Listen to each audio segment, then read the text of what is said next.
Ariella Lang Costa was not just another girl posting pictures for likes or chasing clout on social media. She wasn't someone who faded into the background of New York City's nightlife. She was magnetic, unforgettable, and had a presence that pulled people in without even trying. Anyone who spent time around the clubs, lounges, or after-hours spots in the city had heard her name at least once. And if they hadn't heard her name, they had probably seen her face, either behind the bar at places like Icon or Starlets, or on a phone screen as one of her clips went viral. There was something about her that felt different. When she smiled, it didn't just light up her own face, it changed the whole room. People noticed that she had a way of making you forget whatever weight you carried when you walked through the door. She wasn't someone who ran after attention, attention ran after her. With more than 500,000 followers on Instagram and over 100,000 on TikTok, Ariella's digital reach was impressive, but even that couldn't capture the energy she carried in person. Her popularity wasn't just numbers on a screen, it was real, lived, and undeniable. And now she's gone. On August 17, 2025, the city woke up to a shock that nobody saw coming. Ariella was found dead, shot inside her car on the Cross County Parkway. The news spread like wildfire. A Mercedes G-Wagon with hazard lights blinking had been spotted on the shoulder early that morning. Inside, Ariella's body was slumped over the wheel, one hand still holding her phone. By the time authorities confirmed her identity, the streets had already pieced it together. The name dropped, and jaws followed. This wasn't just a random act of violence. At least, that's not how it felt. Almost immediately, people began pointing fingers, and the attention landed on one name that seems to live in controversy: Tekashi 6ix9ine. For years, Tekashi has been a lightning rod for drama. Unpredictable, loud, hated by some, loved by others, but never ignored. His history of being labeled a snitch, a sellout, and a target made his life a constant storm. And according to the chatter, Ariella wasn't just another follower or casual acquaintance. She was close to him. Depending on who you asked, she was described as his girlfriend, his sister, or something in between. Either way, she wasn't just another face in the crowd for him. She was part of his inner circle. So when someone from that orbit suddenly turned up dead under suspicious circumstances, the connection was too obvious for people to ignore. In the court of public opinion, questions weren't asked, they were answered. The story began writing itself. Ariella was gone because of Tekashi's enemies, his baggage, his past. But the truth, as always, is far more complicated. The night before her death, Ariella was living her usual life. On August 16th, she was at Icon, New York, the club she had once worked at. Her Instagram was full of her trademark energy, dancing, laughing, smiling, living in the moment. If you had watched her story that night, you would have had no reason to believe that in less than 12 hours, she would be at the center of a murder investigation. That's what makes it hit so hard. Joy turned into tragedy overnight. By sunrise, the joy was gone, replaced by crime scene tape, flashing lights, and detectives searching for answers.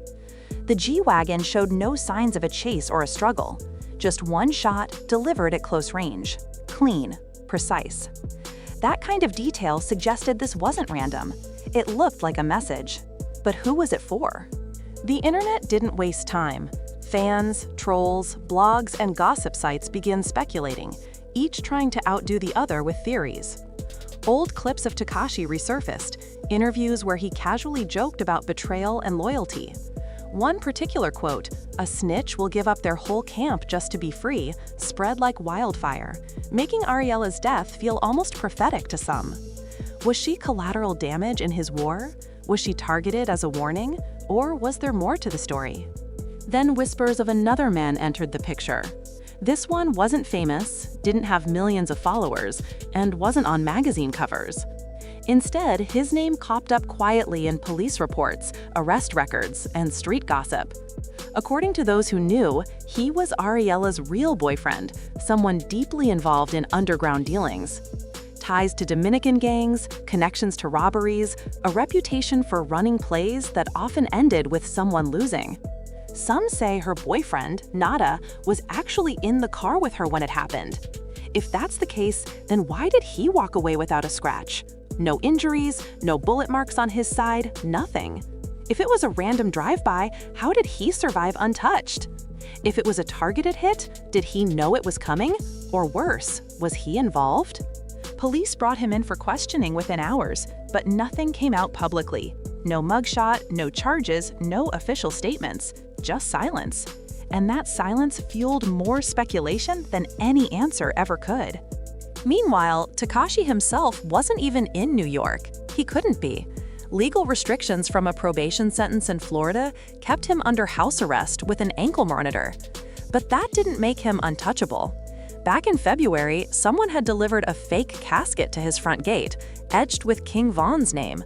That kind of intimidation doesn't just vanish.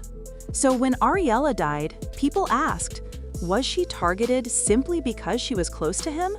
Was her name dragged into something that wasn't hers just because of her proximity? Or did enemies of Tekashi decide to hurt him by striking at someone he cared about? On Instagram, tributes poured in. Friends, bartenders, promoters, influencers, all sharing memories of Ariella. Among them, Tekashi's own post stood out. He called her his sister, saying she was one of the few who had shown him real loyalty.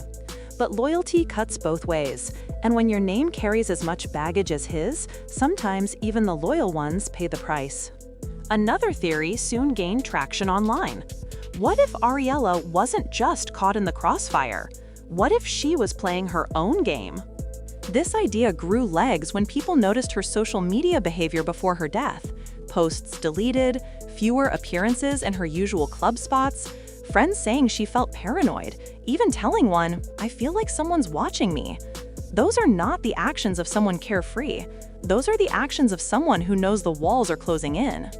Add to that Tekashi's own history of cooperation with the feds, and the story started writing itself. Maybe she had been influenced by his mentality, choosing survival over silence. If that was true, it would explain why her death seemed so cold, so deliberate. Despite being stuck under house arrest, Tekashi still found ways to keep his presence alive online. He dropped songs, taunted rivals, and maintained his "I'm untouchable" image, but people began noticing contradictions. In one interview clip that resurfaced, Tekashi listed off names of rappers who had been killed, Nipsey Hussle, King Von, Pop Smoke, and dismissed them as having died because they lacked. He said it without emotion, like it was just math. But when Ariella died, suddenly he showed emotion, posting about how the streets were too evil.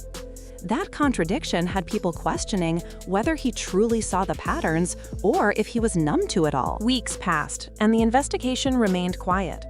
Westchester PD and NYPD confirmed they were treating it as a criminal homicide with ties to organized crime. But no suspects were named, no arrests were made, and no weapon was recovered. The silence only fueled the speculation further. Podcasts turned it into episodes, blogs used it for clicks, and Instagram Lives turned grief into gossip. For those who knew her, Ariella wasn't just another headline. She was a friend, a sister, someone who brought life into every room she entered. But her death became more than personal tragedy. It became a mirror reflecting the chaos of loyalty, betrayal, and the heavy price of being close to power.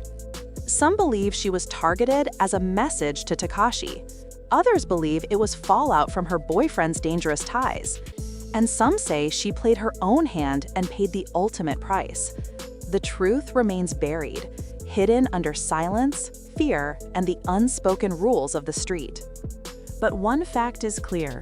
Ariella's story is a reminder of how quickly joy can turn into tragedy, how loyalty can cost more than betrayal, and how no amount of fame, beauty, or influence can shield you when you're caught in the middle of two worlds at war.